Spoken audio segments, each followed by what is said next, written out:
Oke. Ya. Pak, Bu Haji, ruangan apa nih Pak? Ya, ini adalah ruangan kita, ruangan studio Mbak Diandra.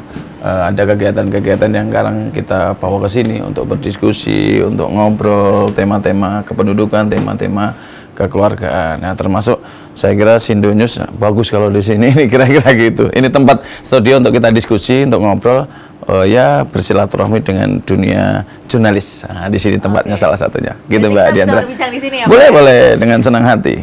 Oke, boleh silakan duduk loh. Yo, nggak apa. Aman. Nah, siap. Tadi kita lanjutkan. Lanjutin ya. Hari ini. Nah, saya hari ini pengen ngomongin juga soal generasi emas 2045, di mana saat ini kan Indonesia sedang mempersiapkan generasi emas untuk tahun 2045, menyiapkan generasi muda yang berdaya saing tinggi gitu. Nah, apa saja sih Pak program dari Kemendukbangga sendiri untuk menyiapkan generasi emas 2045 ini?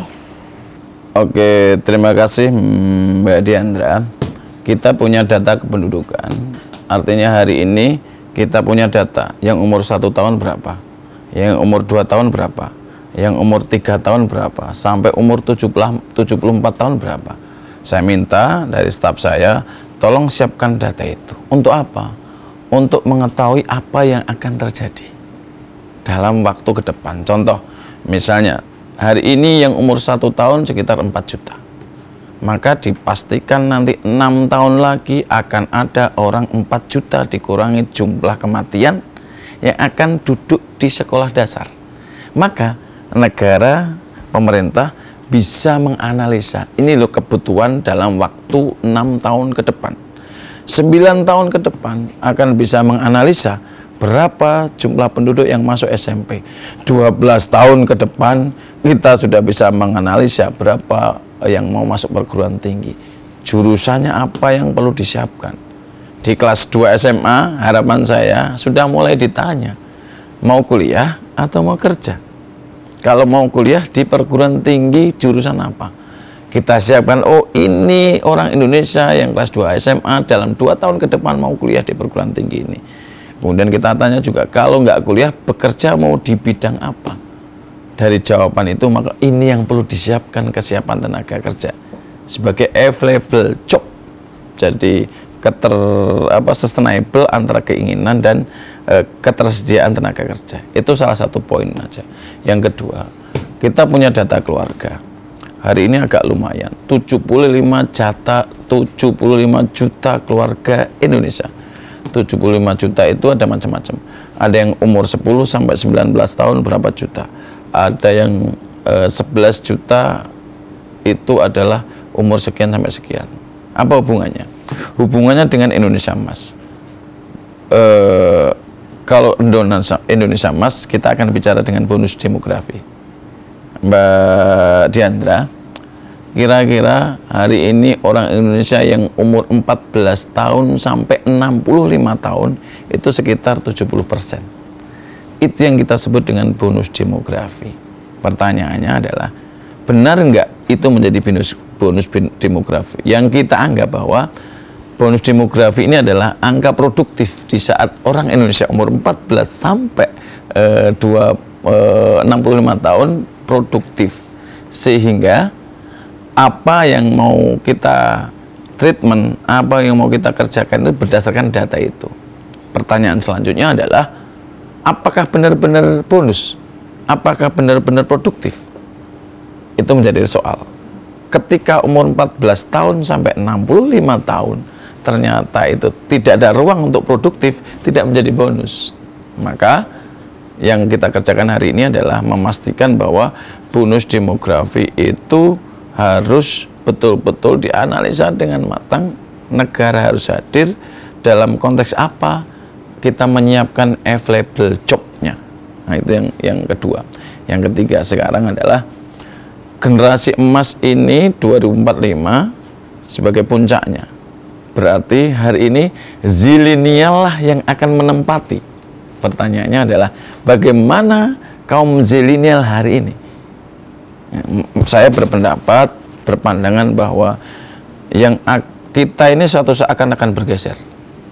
Yang tua bergeser lansia, yang muda bergeser tua, yang zilenial menjadi generasi penerus. Yang menurut saya 10 tahun, 15 tahun sampai 20 tahun ke depan zilenial yang akan memimpin negara. 10, 15 sampai 20 tahun ke depan. Maka kalau sekarang 2025 berarti 15 tahun lagi sebagai puncak emas 2045. Di antara itu tentu umur-umur zilenial yang harus kita perhatikan. Saya concern terhadap generasi zilenial. Kenapa? Ini yang menjadi generasi penerus ke depan dalam waktu 5, 10 sampai 15 tahun ke depan. Pertanyaannya adalah bagaimana dengan dunia zilenial hari ini? Bagaimana, Pak? Saya mencatat satu, anak zilenial hari ini punya state of the art, punya novelty, tampil beda, tidak mau diatur, punya konsep sendiri, punya cara berpikir sendiri. Yang harus kita kerjakan adalah I am yes, saya setuju, I am agree tentang itu, tetapi harus kita pandu. Ini negara, jangan keluar ya dalam konsep NKRI. Ini kita punya Pancasila, jangan keluar ya dalam konsep Pancasila. Kemudian kita punya Undang-Undang 45, jangan keluar dari sini. Kita punya kultur orang Indonesia Timur, jangan keluar dari sini. Ini yang mesti kita pandu. Maksud saya, Mbak Diandra, untuk menuju Indonesia Emas 45, mesti ada panduan bagi para generasi zilenial. Panduan ini tentu sebagai frame yang nanti akan yang akan dikerjakan. Maka hari ini yang penting bagaimana negara hadir dalam framework membentuk Indonesia Emas 2045, termasuk fenomena dunia medsos yang hari ini menurut saya sangat penting untuk diperhatikan. Ini sederhana. Saya selalu mengatakan keluarga itu fondasi paling dasar dalam membangun negara. Karena institusi yang paling rendah adalah keluarga. Kalau keluarga beres, saya meyakini negara akan beres. Perbaiki keluarga. Maka kementerian kita, Kementerian Pembangunan Keluarga, urus keluarga ini. Salah satunya, mohon maaf, ini walaupun problem sederhana, saya bilang, problem hari ini adalah problem ngobrol dengan keluarga. Apa hubungannya dengan Indonesia Emas? Sangat penting. Rendahnya ngobrol keluarga menjadi masalah baru dari berbagai perspektif. Mbak Diandra, anak-anak hari ini waktunya lebih banyak ngobrol dengan medsos. Kita-kita yang kerja ini mungkin lebih asik ngobrol dengan yang lain. Sama handphone sendiri ya? Dengan yang lain daripada dengan yang, mohon maaf yang saya sebut dengan keluarga. Contoh, mungkin makan bareng sama anak, istri, suami, makan bareng, ngobrol dengan handphone, nonton, ngobrol dengan handphone. Maka saya bilang, jangan salahkan anak zilenial. Kalau kita tidak mau ngajak ngobrol sama beliau, mereka akan ngobrol dengan medsos. Jangan salahkan istri, jangan salahkan suami. Kalau diajak ngobrol, akan ngobrol sama yang lain. Ini sederhana, tetapi ini bagian dari hal penting generasi penerus masa depan. Karena dunia digital yang begitu cepat membuat algoritma kita sangat berpengaruh, termasuk algoritma tentang keluarga. Dan yang mempengaruhi paling banyak hari ini adalah dunia medsos. Itu sangat berpengaruh dalam otak kita.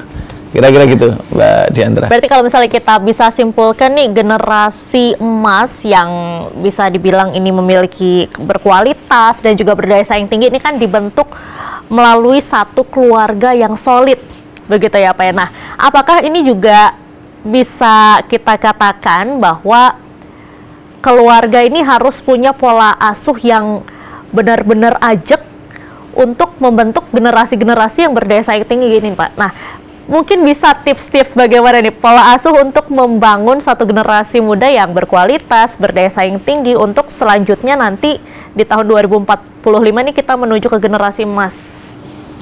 Oke Mbak Diandra, tentu ini kita diskusikan, itu kita debatkan, tetapi kita punya framework di kementerian kita namanya pembangunan keluarga.